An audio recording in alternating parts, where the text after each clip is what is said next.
Millionaire donates to Orphanage, realizes his ex-wife runs it with their secret twins. A swirl of secrets, heartbreak, and hope lies just beyond these orphanage gates. When renowned CEO James Harrington, beloved by some, despised by others, agrees to make the biggest donation of his life, he believes he's stepping into a routine act of corporate social responsibility.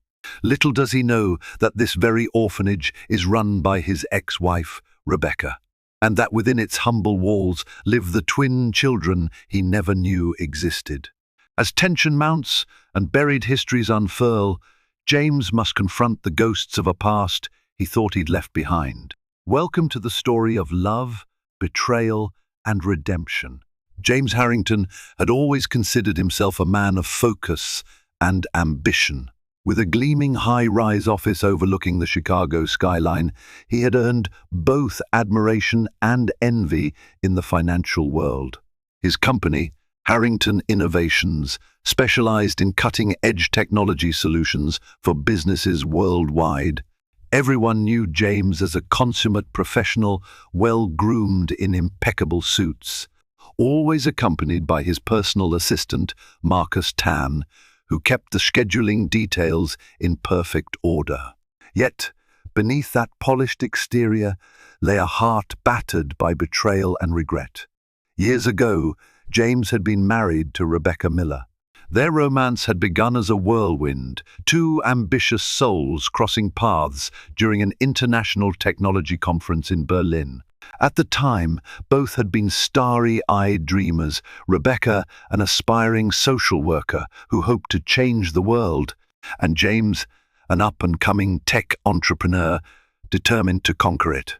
The passion between them was as intense as it was fragile, but as James's fortune grew, so did the demands of his work. Late nights, neglected anniversaries, and emotional distance slowly eroded the foundation of their marriage. One day, James came home to find a note on the kitchen table. Rebecca was leaving. No further explanation, no drama, just silence. Time marched on. Rebecca never returned. Their divorce was finalized quietly, leaving James baffled and bitter.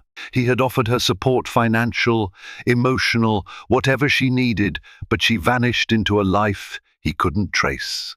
Each time he thought of her, he felt a tumult of anger and sorrow. He questioned whether he had driven her away or if there had been something deeper that he'd missed. Then came a new era in his career.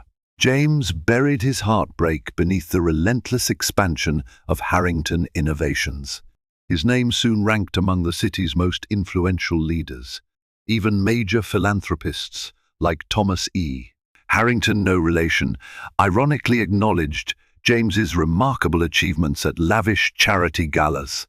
Over time, James's empire reached global markets, awarding him the freedom to choose his philanthropic endeavors carefully, making sure every cause he touched brought strategic advantage to his brand. Yet despite all the success, nights were lonely in his penthouse.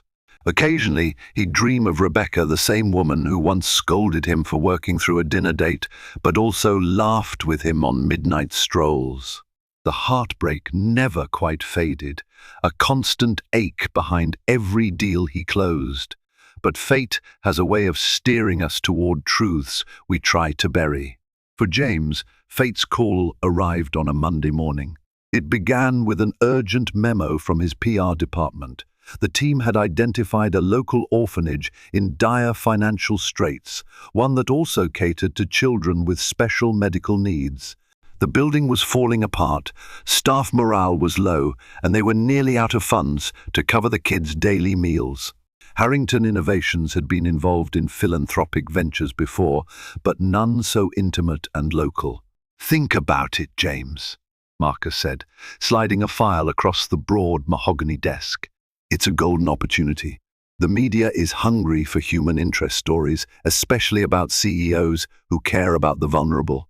It could improve our public image after the fiasco of last month's data breach rumors." James gave a distracted nod. Truth be told, he wasn't as worried about optics as he used to be. Though he'd lost some trust from investors, his company had stabilized. But there was something about the story behind this orphanage that tugged at him, a feeling he couldn't quite place. He recalled how Rebecca used to talk passionately about her dream to manage a children's home, how every child deserved stability and love. Closing the file, James decided that he would handle this donation personally, an uncharacteristic move for him. It was time to make amends in some cosmic way. A few days later, James arrived unannounced at the Orchard House Orphanage. The name suited the place, a small, quaint building once surrounded by fruit trees. Now the orchard was gone, replaced by an overgrown yard littered with broken benches and worn-out playground equipment. There was no glamorous welcome, no eager board of trustees. Only the quiet squeak of a gate and the distant chatter of children. He expected a quick meeting with the orphanage director, sign a check, and be on his way. That was typically how these charitable outings went. Instead, he found himself waiting in a modest office with grey walls and outdated furniture. Sheets of paper with doodles lined a corkboard, presumably drawn by the children. As James wondered if the staff had recognized him, the door creaked open. A woman in her early 40s, her hair pulled into a low ponytail, stepped inside. She wore a simple blouse and a tired smile. Her face looked vaguely familiar, but James couldn't place her. The woman greeted him with warmth and introduced herself as Patricia Moore, the assistant director. "We're very grateful for your visit, Mr. Harrington," Patricia began. "The children, well, they could use some hope right now." James nodded politely, curious about what lay ahead. Patricia walked James through the narrow corridors of Orchard House. The faded linoleum floor squeaked under their steps. Children peeked from behind doors, some giggling, others watching with wary eyes. Posters of alphabets and math tables were taped along the walls. In the dining hall, the tables were mismatched and the light bulbs flickered. Patricia explained that the orphanage was at risk of losing its license due to safety and maintenance violations. They desperately needed funds to fix structural issues, a leaky roof, cracked walls, an outdated electrical system, among other hazards. A wave of guilt and shame washed over James. He had spent millions upgrading the technology in his office, while these children couldn't even count on the stability of their roof. Listening to Patricia's stories about each child, many of whom had medical complications, chipped away at his hardened business persona. He saw the drawings on the walls, depicting families and bright suns, testifying to a child's eternal hope. Then he noticed a framed picture near the entrance to the main office. It was a group photograph of the orphanage staff. His heart skipped a beat. Standing to the far left was Rebecca, his ex-wife, smiling with an arm around a young boy. James froze. His mind whirled, replaying the day she left, the heartbreak, the unanswered questions. Patricia noticed his sudden pallor and offered a concerned glance. "Are you all right, Mr. Harrington?" He cleared his throat, forcing composure. "That woman in the photograph, Rebecca Miller. She works here?" Patricia's eyes lit up with admiration. "Yes, indeed. She's the heart and soul of this place. Actually, she's the director now. She's done more for these children than anyone I've ever met." Then, seeing James's shaken expression, she added carefully, "She hasn't been around for a few days, though she's handling a personal emergency." James tried to keep his voice steady. "I see. Where is she? I'd like to speak with her about the donation. She's dealing with a family matter," Patricia said gently, "but she's expected back soon." "I could give her your message."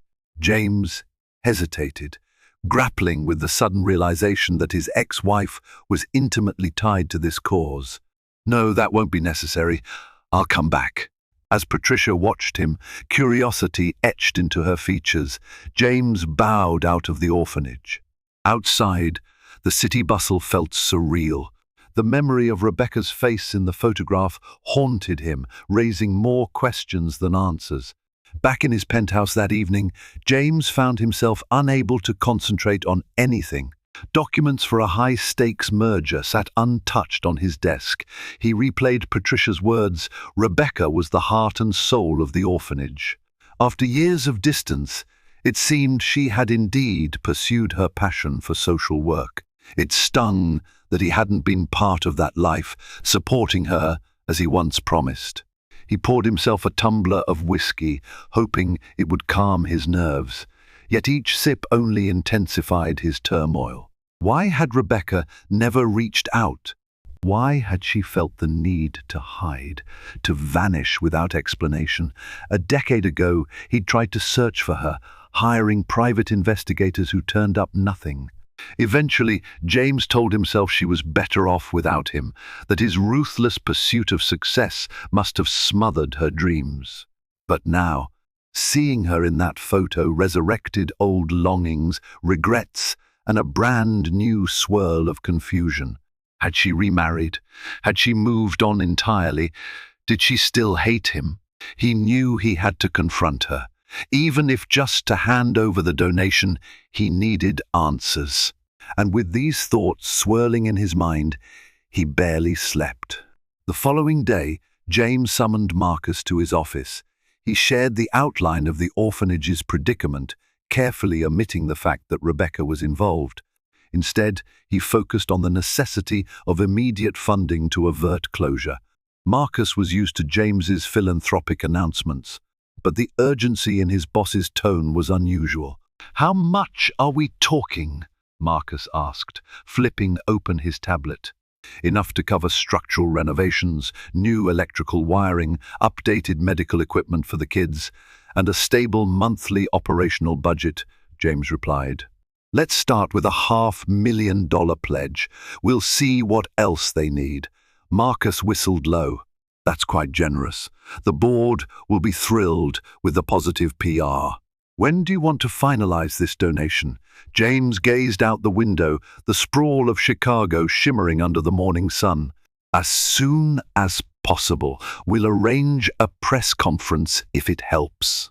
But I want to meet the director personally to discuss specifics." Marcus typed notes diligently. "I'll contact them right away." As his assistant left, James exhaled. He was stepping into unfamiliar emotional territory, unprepared for the memory-laced confrontation that awaited him. Yet, a part of him yearned for closure, or perhaps a second chance. The day Rebecca returned to Orchard House, James was already waiting in the modest office with Patricia. The tension was palpable. Patricia introduced them formally, though her eyes flickered with an unspoken curiosity as she noticed the way James stared at Rebecca. Rebecca's auburn hair now held subtle silver strands near her temples. There were fine lines at the corners of her eyes, evidence of a life spent worrying about others. Yet, she carried herself with a quiet, steadfast grace. Seeing James in person after all these years, she seemed momentarily lost in shock. "James," she said softly, her voice barely above a whisper. She clutched a folder against her chest, as if it were a shield. "I didn't expect you here." James's throat felt tight. "I came to talk about the donation for the orphanage." Patricia noticed the strain in the air and politely excused herself, leaving the two alone. Silence blanketed the room like a winter hush. James struggled to summon words, while Rebecca's gaze slipped between sadness, anxiety, and relief. Finally, she lowered her eyes, fighting back tears.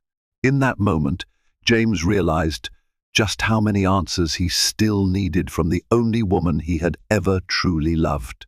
They sat across from each other at a small wooden table. The office's overhead lamp buzzed faintly, emphasizing how silent and raw the moment was. James placed the check on the table. "This is to help the children. I want to ensure this place remains standing." Rebecca nodded but didn't pick it up. She folded her hands in her lap, trying to regain composure. "Thank you. The kids need it more than you can imagine." Her voice wavered, heavy with gratitude and regret. An awkward stillness stretched between them. James inhaled, bracing himself. "Why did you leave?" he asked. "I searched for you. I tried to understand what went wrong. You gave me no explanation, just a note." Tears threatened to spill from Rebecca's eyes. She pressed her lips together before replying, "I had my reasons. Reasons I couldn't share back then. And maybe I still can't. Life wasn't simple, James." "It never was." James's frustration flared. "That's not an answer, Rebecca. I spent years blaming myself, thinking I drove you away." She looked down at her trembling fingers. "You didn't, I promise. Please believe me, it was more complicated than that." But as James searched her face, he suspected there was still more she wasn't saying. In the days that followed, James made regular appearances at the orphanage to oversee renovation plans. He brought in architects, contractors, and electricians to assess the property. Patricia was ecstatic about the progress, while Rebecca maintained a polite, professional distance. Each time he tried to corner her for a personal conversation, she became evasive, focusing intently on the children's needs instead. Yet one afternoon, as the children were out in the yard, James found Rebecca in the library, reading a storybook to a small group of toddlers. She had them enraptured with her gentle voice and expressive gestures. The warmth in her smile reminded him of the early days in their marriage, back when they both believed in creating a better world. When the children were dismissed for nap time, James quietly approached. "We need to talk," he said. She glanced at him, her eyes flickering with hesitation. "I know," she whispered, "but not here." Stepping outside, they ended up in a secluded corner of the playground. The old slide towered behind them, rusted at the edges. Rebecca fiddled with a chipped piece of paint on the handrail, as if searching for the courage to speak. James stood there, arms crossed, heart pounding. At last, Rebecca met his gaze. "You asked why I left. I can't explain everything, but I was pregnant, James. The first discovered it after we had that terrible argument about your work obsession. I didn't know how to tell you. We were barely talking, and you were about to close your biggest international deal. I panicked." James's world tilted. His mind raced with the implications. "You were pregnant?" Her voice trembled as she continued. "I didn't want to be another burden, and I thought maybe you didn't even want kids, given how focused you were on your career. I felt like I had to save myself and my child from a life of constant neglect." James's heart hammered in his chest. "Rebecca, you should have told me. Did you have the baby?" She looked away. Babies, plural, twin boys, his breath caught, 2 children he never knew existed. A swirl of rage, betrayal, and heartbreak rose inside him. "Where are they now? Are they okay?" Rebecca exhaled shakily. "They're here, in the orphanage." James's face drained of color, and his voice broke. "Our sons are living in an orphanage you run." She placed a hand on his arm. "It's not what it sounds like. Please, just listen." James felt as though the ground had opened beneath his feet. Twin sons, flesh and blood, living right under his nose, in a struggling orphanage he'd only just decided to help. "Explain, Rebecca," he managed, his tone sharper than he intended. She ran a hand over her tired face. "After I left, I had the twins, Luke and Liam, in a small town in Indiana. I tried to raise them on my own. For a while, it was okay, but I couldn't balance everything. The cost of medical care alone was overwhelming. Liam has a congenital heart defect that requires constant monitoring." James's chest tightened at the thought of his child suffering without his knowledge. "You could have come to me. I would have given you any amount of money you needed."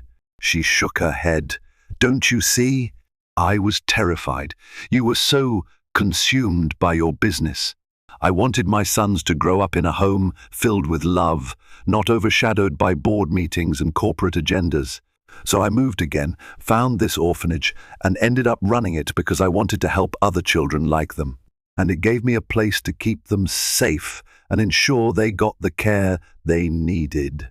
But you never told me. Her eyes shone with regret. I thought it was best for everyone. A tide of conflicting emotions churned within James. He wanted to scream at her for depriving him of fatherhood. He wanted to hug her for surviving such an ordeal alone. He wanted to meet his sons immediately, but also feared what they might think of him, a stranger who just happened to share their DNA. Why now? Why let me find out this way?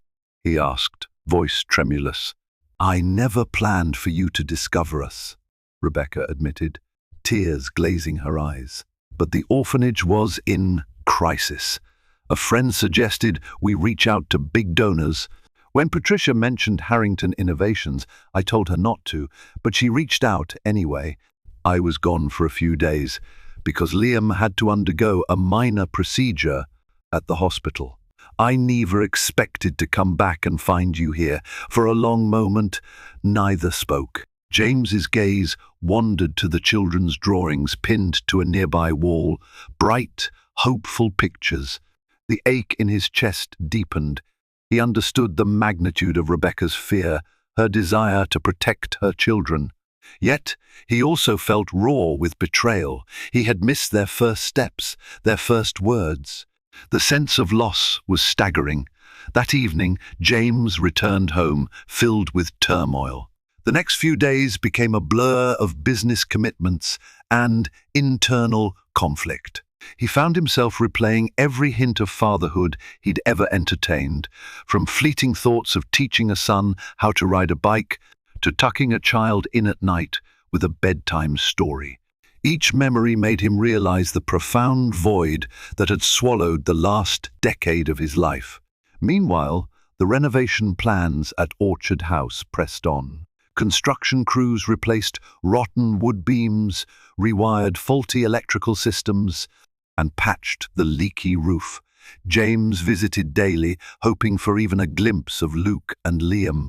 But each time he arrived, they were either in a therapy session or at the hospital for Liam's checkups. Rebecca seemed to be shielding them from him, and perhaps him from them. His frustration grew. He wanted to assert his parental rights, to demand custody or at least visitation. But the truth was, he hardly knew these boys. Would forcing himself into their lives be just another trauma for them? Confiding in Marcus, he admitted the entire story minus the most personal details. Marcus was stunned but supportive, advising James to speak with a family lawyer. James wrestled with the decision, torn between rightful fatherhood and respecting Rebecca's protective boundaries. Eventually, fate intervened. One Saturday afternoon, James arrived at the orphanage with Patricia to finalize some details about the new play area. The contractors were constructing. Rebecca was absent, attending a seminar on childhood development in another county. As James walked the halls, a boy with sandy brown hair came barreling around a corner, colliding into him with a light thud. James steadied himself. The boy wore a bandage on his wrist and had bright, curious eyes. This had to be one of his sons. He looked so much like Rebecca. The child stepped back nervously. "Yes, sorry," he stammered. A second boy emerged from around the corner, identical in appearance except for a slight difference in haircut. Clearly, these were Luke and Liam. The second boy, who wore a small medical ID bracelet, grabbed his brother's hand. James felt tears well up. "It's okay," he whispered, crouching to their level. "No harm done." They eyed him warily. Patricia approached, a gentle hand on their shoulders. "Boys, this is Mr. Harrington. He's helping to fix the orphanage." Luke, the one without the bracelet, nodded shyly. Liam, the one with the bracelet, studied James's face. "Thank you," Liam said softly, his eyes reflecting a depth beyond his years. For James, the urge to scoop them into his arms was overwhelming. Instead, he forced himself to maintain composure, respecting their personal space. "Are you enjoying the new playground?" he asked, voice unsteady. Liam nodded. "We are. The old one had so many broken things. Now it's nice." Luke, more reserved, stayed silent, peering at James with a mixture of curiosity and caution. Patricia gave James a reassuring smile, recognizing the turbulence in his expression. She led the boys away after a brief chat, leaving James rooted to the spot, breathless. Seeing them in person changed everything. He realized that no matter how complicated the situation, they were his children, two living, breathing parts of his heart he'd never known. And they needed more than a renovated orphanage. They needed a father. Without waiting for Rebecca's approval, James decided he would return the next day and the next, trying to build some rapport with Luke and Liam. He'd volunteer to read them stories, help them with homework, or simply be present. He wasn't naive enough to think they would accept him overnight, but he wanted to start somewhere. A longing for fatherhood surged within him, tempered by the guilt of a decade lost. So began James's quiet transformation. He arrived each morning, sometimes surprising the staff by helping serve breakfast to the children. Initially, Luke and Liam kept their distance, but over time, his consistent presence wore down their suspicions. He participated in art projects, applauding every wobbly drawing. He listened attentively when they spoke about their favorite cartoons or sports. While Luke had an adventurous spirit, often leading mini explorations around the orphanage grounds, Liam remained cautious, partly because of his health. One afternoon, Liam asked James to read to him from a giant storybook about explorers. James obliged with theatrical fervor, eliciting delighted giggles. The moment felt surreal. Here he was, reading bedtime tales to a child who might have grown up calling him Dad. Yet James refrained from disclosing his true identity. Without Rebecca's blessing, he feared adding confusion and betrayal to the twins' lives. He sensed Patricia suspected the truth, but she remained discreet, giving James space to forge a delicate bond with the boys. Despite the blossoming warmth, a prickly tension still lurked. The question of when and how James would reveal that he was not just a benevolent benefactor, but their father. Rebecca returned a few days later to find Luke and Liam chatting excitedly about Mr. Harrington. Alarmed, she pulled James aside. "What are you doing?" she demanded, her voice hushed but urgent. "They'll get attached to you." James met her fiery gaze. "Is that so bad, Rebecca? They're my sons, whether you like it or not." Her eyes brimmed with tears. "I understand, but I've spent years protecting them from confusion and disappointment. I can't just let you waltz in and upend their lives. What happens when your work drags you back into the boardroom? Or you lose interest in playing the hero?" James's fists clenched. "You don't know me anymore. Yes, I was obsessed with my career, but I'm not that man now. I want to be part of their lives. I have a right to be." Rebecca glared back, torn between her love for the children and her fear of James reverting to the man she left behind. "They're fragile," she whispered, "especially Liam.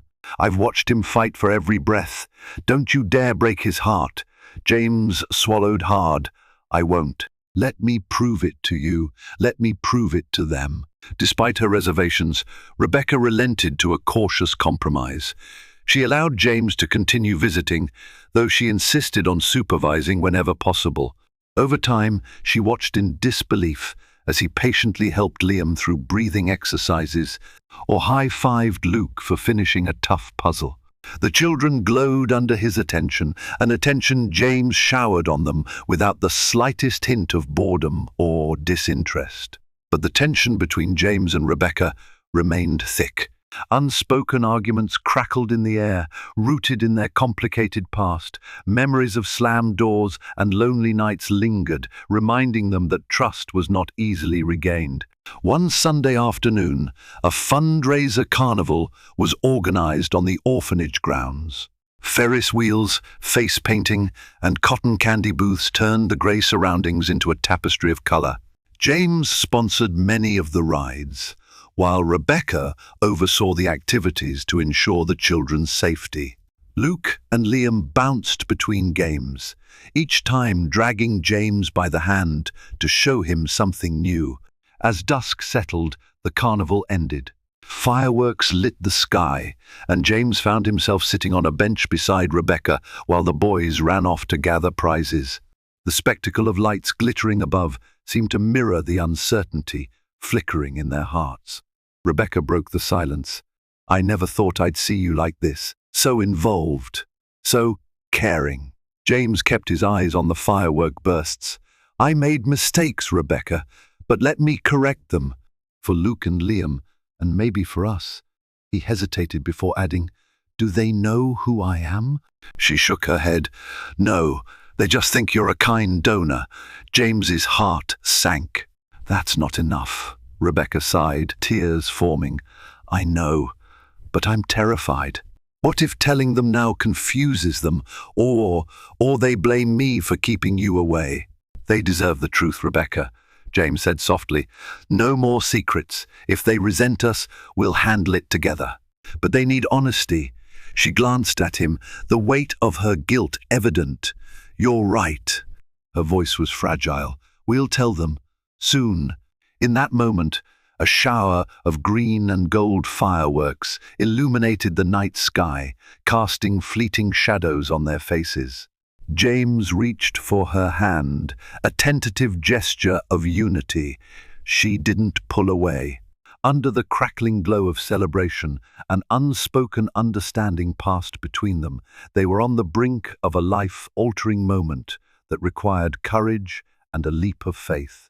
2 days later, Rebecca sat Luke and Liam down in the orphanage's cozy reading nook. James stood nearby, hands trembling, trying to act calm. The boys, sensing the gravity, sat quietly on a worn couch. Rebecca spoke gently. She started by explaining how she'd once been married to a man who worked very hard, and that she left for complicated reasons. She stressed how none of it was their fault. Luke and Liam exchanged puzzled glances, especially when she explained that this man, Mr. Harrington, was actually their father. Luke's eyes widened, while Liam nervously clenched the edge of the couch cushion. James crouched low, meeting their gazes. "I'm sorry you had to find out so late," he said softly. "I never knew you existed, but now that I do, I want to be here for you, for everything." The boys bombarded him with questions. Why had he never visited before? Did he really care about them? Would he take them away? James struggled to answer each query, his voice thick with emotion. He promised them he would never abandon them again. He explained that he wanted to get to know them, be part of their joys and struggles. Rebecca, watching from the side, prayed silently that they could bridge a decade of separation without causing more pain. The days that followed were a swirl of emotional highs and lows. Luke was more open, asking James about his skyscraper office, expensive suits, and interest in technology. The boy peppered him with questions about computers, enthralled by the idea of coding and robotics. James, thrilled to share his expertise, saw a budding inventor in Luke's curious eyes. Liam, however, remained reserved. His health concerns weighed heavily, and he often withdrew into quiet corners with a sketchpad, drawing elaborate worlds filled with knights, dragons, and heroes. James approached him gently, sharing stories of his own childhood insecurities, how he overcame obstacles by focusing on his passions. Little by little, Liam opened up. One afternoon, James noticed Liam struggling with shortness of breath. Without hesitation, James helped him through the exercise routine taught by the cardiologist. As Liam stabilized, he gave a small smile of gratitude. For James, that moment of trust meant more than any corporate accolade he'd ever received. Behind the scenes, Rebecca watched, torn between relief and fear. She witnessed a side of James. She had long given up hope of seeing a patient, nurturing figure. Yet, old doubts nagged. What if the demands of his empire eventually overshadowed the children's needs? Meanwhile, the board of Harrington Innovations grew anxious over James's frequent absences.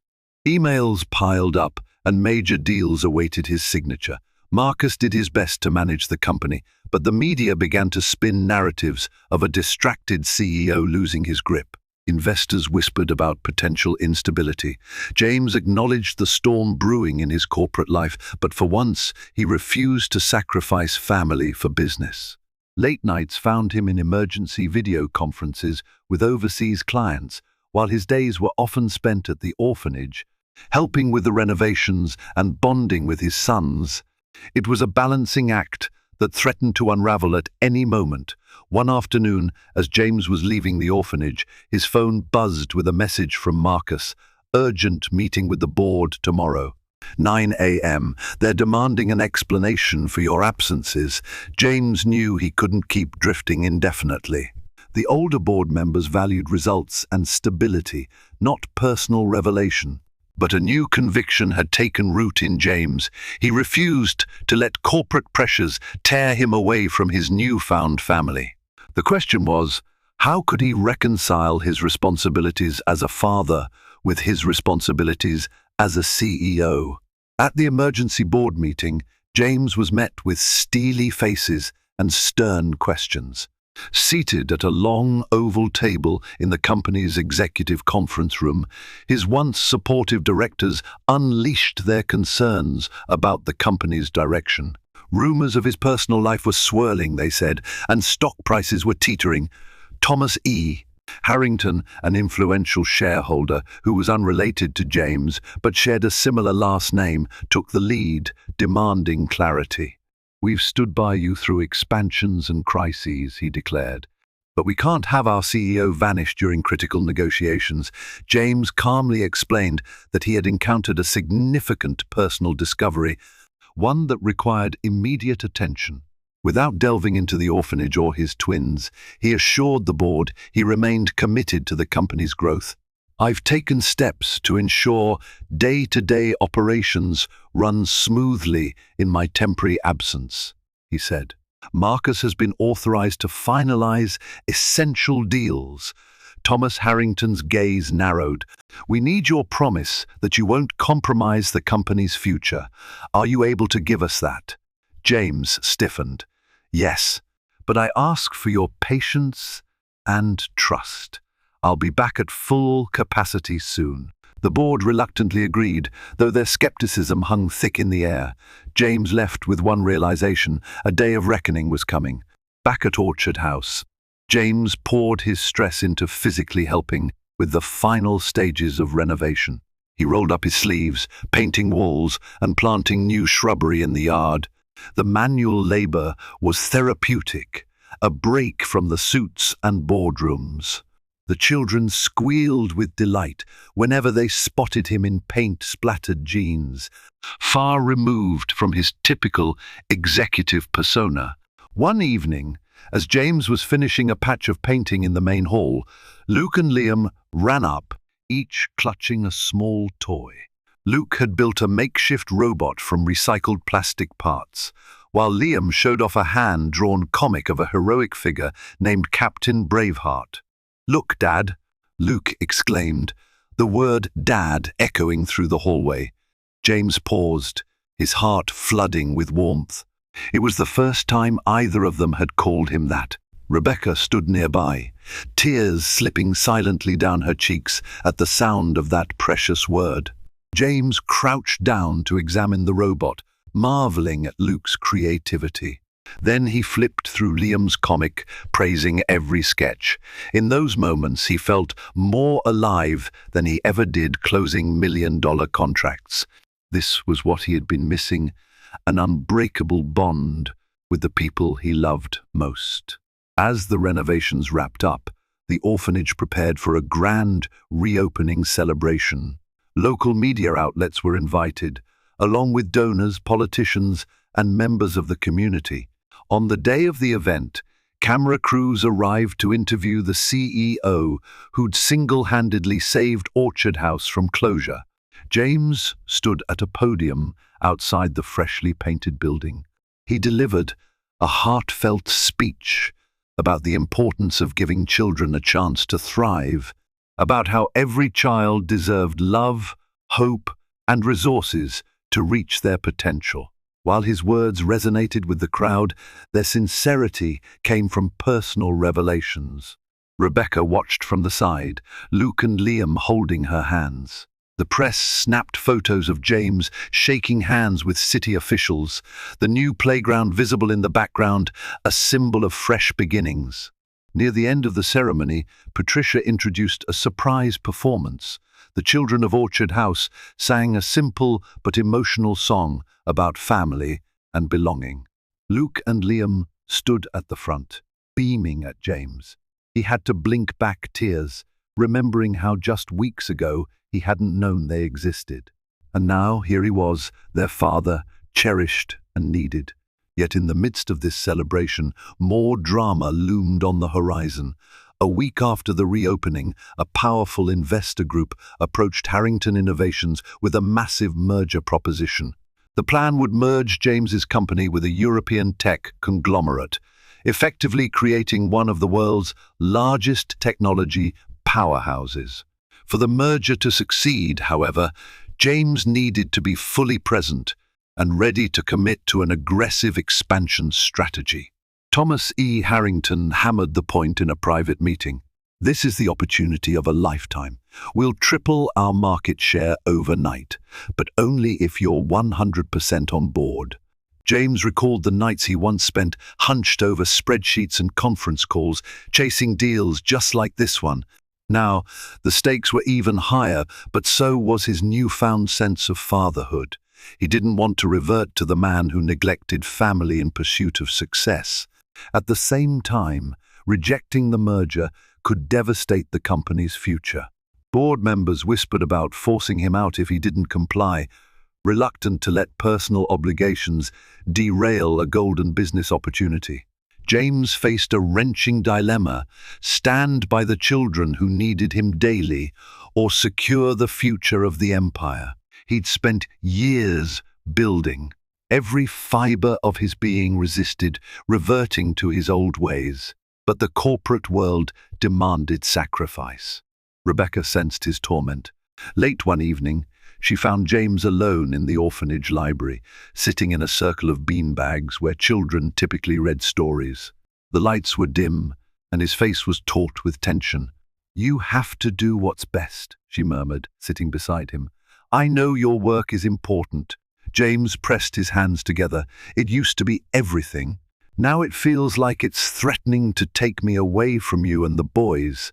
But if I walk away, I lose everything I've built. How will I support Luke and Liam's medical needs, their education, or the orphanage if my company fails?" Rebecca tilted her head, meeting his worried gaze. "You're not alone anymore, James. We can figure it out together. You don't have to carry it all on your shoulders." He sighed. "I don't want to lose you again," she managed a gentle smile. "You won't. Not if we choose a path that allows us to be a family first. The rest we'll handle." Outside, the city lights shimmered, an echo of James's conflicted heart. With Rebecca's hand in his, he realized something crucial: true success would never come from business alone. Love, trust, and unity, these were the foundations he needed now.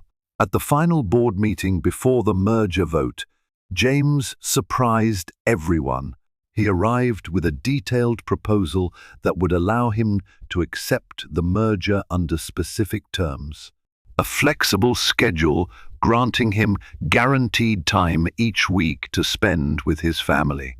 He'd scale back from day-to-day micromanagement, delegating many responsibilities to a capable team. In essence, he'd become more of a visionary leader rather than the hands-on CEO he'd always been. The board members balked initially. Some insisted this was impractical, that the new conglomerate would demand his full attention. But James remained resolute. "You can accept my proposal or reject it," he stated, "but I won't commit to a partnership that forces me to neglect my children." Thomas E. Harrington tried to reason with him. "We hired you because of your unrivaled dedication. Can you maintain that while dividing your focus?" James calmly responded, I've realized that dedication without balance isn't sustainable. I've lost too much already. If the merger partners can't respect that, this deal isn't right for us." The conference room fell silent, tension thick. Then, in a surprising turn, the European conglomerate's representative spoke up, praising James's honesty and values. They agreed to his terms, believing that a leader who valued family would bring ethics and humanity to their joint venture. With the deal sealed under James's conditions, Harrington Innovations entered a new chapter of growth. Investors cautiously embraced the arrangement, seeing potential in James's balanced approach. Meanwhile, at Orchard House, life steadily improved.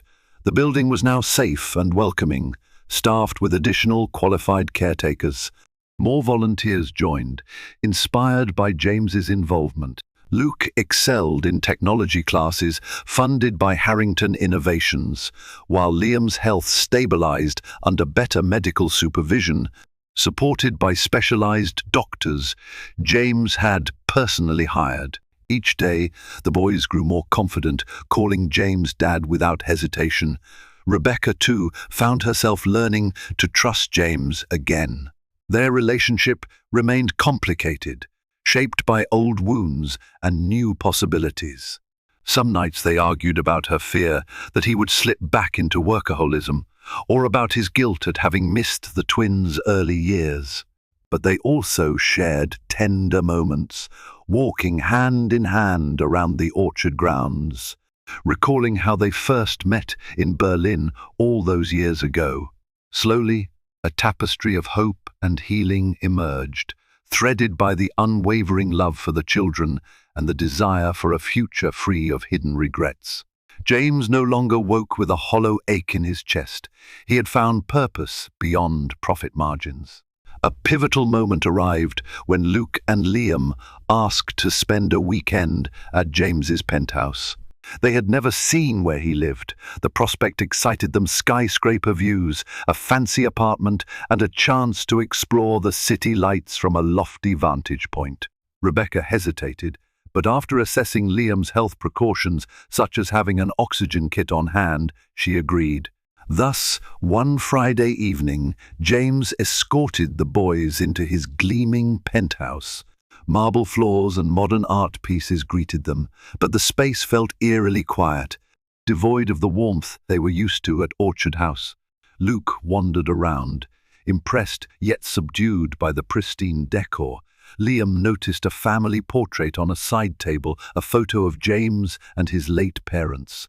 It was the only personal item in view. Sensing the boys' unease, James guided them to an unused guest room. "You can pick your beds," he said, forcing cheer. As night fell, they ordered pizza and watched movies in the living room, cushions scattered on the floor. The place that once symbolized James's lonely success was now filled with laughter and playful banter. For the first time, the penthouse felt like a home. On Saturday, James took them to the Field Museum, wanting to show them the towering dinosaur exhibits and interactive science displays. Luke's eyes sparkled as he ran from one exhibit to another, enthralled by the technology behind each presentation. Liam, while more cautious, pressed close to James's side, listening intently to the stories about ancient civilizations. At lunchtime, they found a quiet corner in the museum cafe. Liam asked Dad, "Were you ever like us when you were little?" The query disarmed James. He realized they barely knew him, just as he had barely known them. He began recounting tales of his childhood in a small suburban neighborhood, how he learned to code on a clunky old computer, and how his parents taught him the value of diligence. The twins listened, wide-eyed. Every anecdote deepened their bond, bridging years lost. By the end of the weekend, Luke and Liam seemed reluctant to leave. As James dropped them off at the orphanage, they hugged him tightly. Rebecca stood nearby, observing how naturally James had stepped into the role of father. And though a measure of caution still lingered in her gaze, gratitude shone brighter. Weeks turned into months. Harrington Innovations flourished under the new merger. Reporters praised James for championing a more humane corporate culture, highlighting his philanthropic ventures. Orchard House became a model orphanage thanks to ongoing donations and partnerships. Rebecca expanded her programs for children with special needs, fueled by a new wave of community support. Family dinners became a regular occurrence. Sometimes they took place in James's penthouse, where he gradually replaced stark modern art with the twins' drawings. Other nights, they gathered in the orphanage's dining hall, joined by the other children who saw James as a friendly figure. He even helped with homework, discovering a budding mathematician in Liam despite his health challenges, and an innovative mind in Luke, eager to push boundaries. Among all these shared moments, James quietly nurtured hope that he and Rebecca might rekindle more than just a cooperative partnership. She remained guarded, unsure if they could ever recover from the betrayal and secrets that once tore them apart. Yet, each time she caught James gently comforting Liam after a difficult doctor's appointment or wholeheartedly cheering for Luke at a small science fair, a piece of her heart softened. One autumn evening, a wave of panic rippled through Orchard House. Liam collapsed during a game of tag with the other children, clutching his chest and struggling for air. Rebecca rushed to his side, calling for help as staff members grabbed the oxygen tank. James, who had been reviewing some orphanage paperwork, sprinted across the yard. His heart pounded as he cradled Liam, urging him to breathe, tears welling in his eyes. A medical team arrived swiftly, transporting the boy to the hospital. James rode with Rebecca in the ambulance, both of them shaken and clinging to each other for strength. At the hospital, doctors stabilized Liam, informing them he needed an immediate surgical intervention to prevent future complications. The looming cost was significant, but James assured them money was no obstacle. He'd do anything for his son. Rebecca, eyes swollen from tears, trembled in the waiting area. James held her close, whispering reassurances. The memory of nearly losing Liam in that moment crystallized how precious every second of family life was. As Liam was prepped for surgery, James truly prayed for the first time in years, begging for a chance to see his son smile again. The surgery was a success, though Liam's recovery period would be lengthy. The hospital staff moved him to a private room where he could rest under close observation. Day after day, James and Rebecca took turns staying by his bedside, reading him stories and talking about the adventures they'd have once he was fully healed. Luke struggled with worry, feeling lost without his twin's presence at the orphanage. James occasionally brought Luke to the hospital, letting him spend time with Liam. They watched movies on a tablet, giggling at inside jokes. Nurses would glance at the family with soft smiles, touched by the devotion they displayed.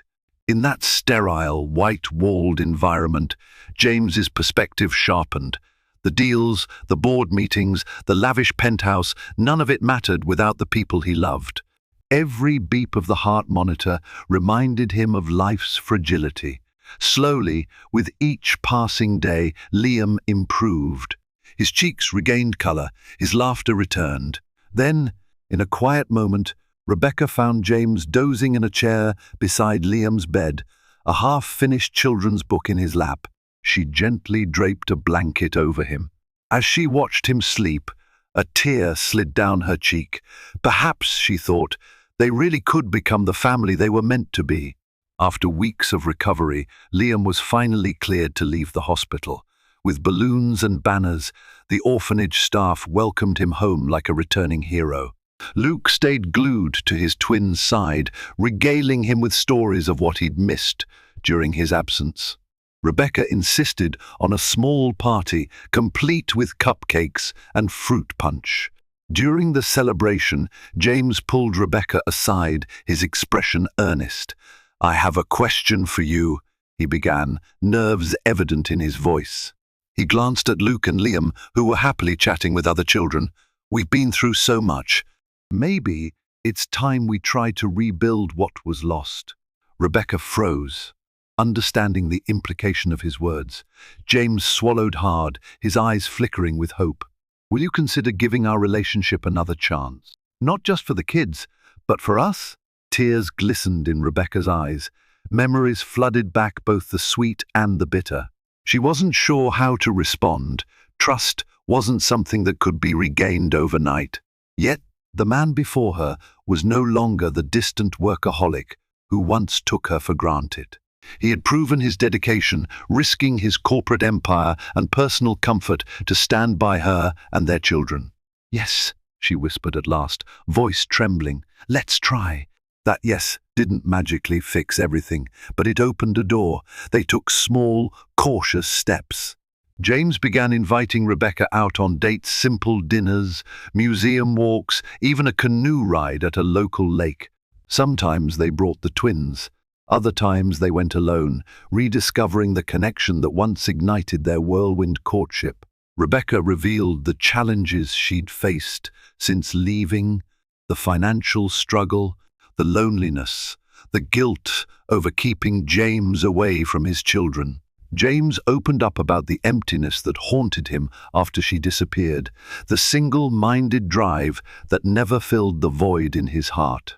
Over time, understanding replaced resentment, and affection blossomed from the ashes of heartbreak. The twins, thrilled at seeing their parents together, began hinting about living arrangements. Luke wanted a bigger place to set up science experiments. Liam wanted a yard with fruit trees. Rebecca still felt tied to the orphanage, her life's work and her safe haven. James respected her commitment, but hoped to unite their family under one roof eventually. In the meantime, compromise meant splitting time between the orphanage and the penthouse, slowly weaving their lives into a single, harmonious tapestry.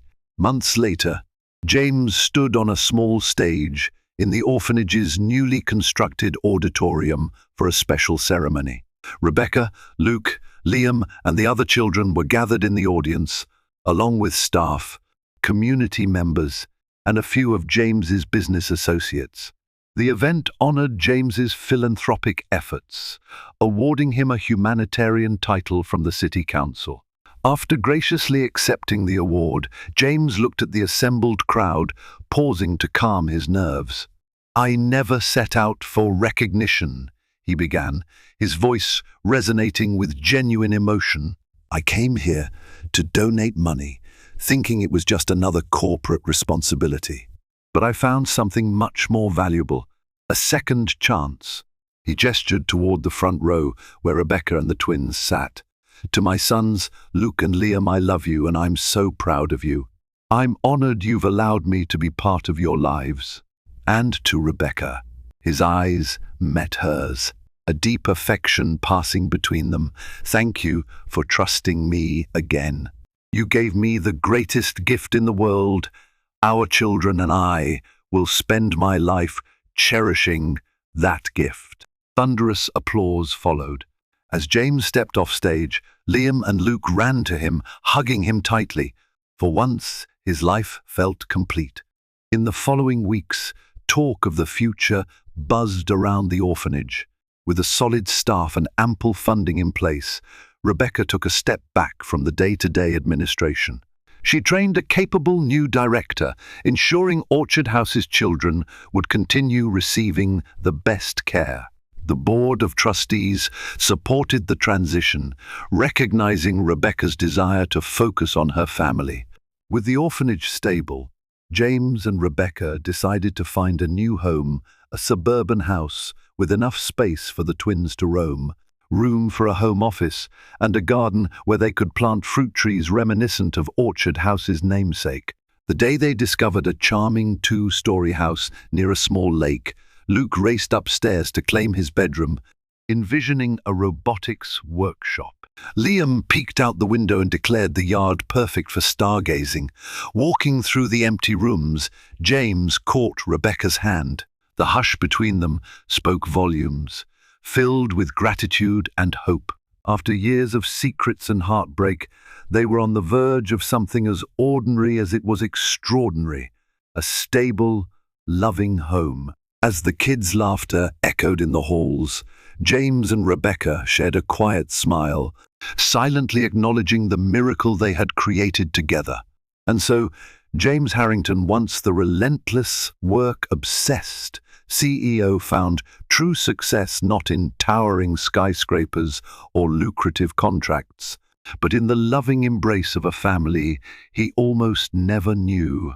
Through heartbreak and hidden truths, he and Rebecca bridged a decade of regret, forging a bond stronger than any corporate merger. Luke and Liam, no longer orphans in an uncertain world, thrived under their parents' unified care. Thank you for joining us on this journey of secrets, redemption, and hope. If this story touched your heart, consider sharing it with your friends, subscribing to the channel, and dropping a like on the video. Every bit of support helps keep these stories alive and inspires us to bring you more heartfelt narratives. Spread the word, and together, let's celebrate the power of love and second chances. Like, share, and subscribe to stay tuned for more dramatic, life-changing tales.